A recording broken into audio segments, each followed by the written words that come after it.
Hello, everybody. Hello, everybody. This is good morning, Monday, 29th of July, 2024, and the day of the Lord Shiva. And may Kuber bless us all. और अभी मैं एक बात करूंगा जो कि lot of companies might find useful, and I copied it from one of my projects, is weighted average payment days ratio. Weighted average payment days ratio is basically going to indicate that historically how much in after how many days has the party paid.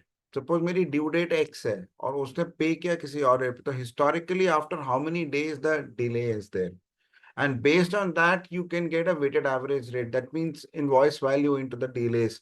वो भी आप further analysis you can do. So many of the clients actually we get have got repeat customers, so they want to analyze it.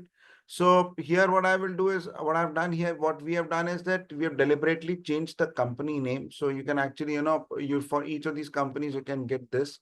The analyst will do it. But let's look at, for this particular company, for example,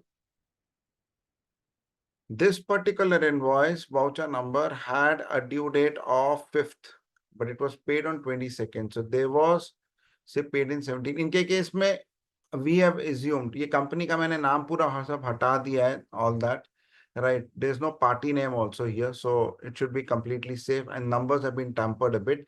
But ये जो है, this is a delay after 17 days for this particular invoice. आप पूरा का पूरा you can see it historically. And then you can look at it each voucher wise कि भैया इसका कब पेमेंट हुआ, 25 दिन, 25 days, 30 days. So here you see consistently it pays after a certain due date, right?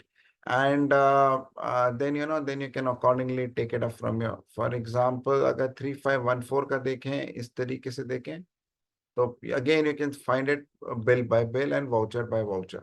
अगर आपको जरूरत है, please do contact us for a free POC. इसमें we will have to put in an analyst, right, who will go and sit with the company and analyze each party so that the party quality is known. Thank you.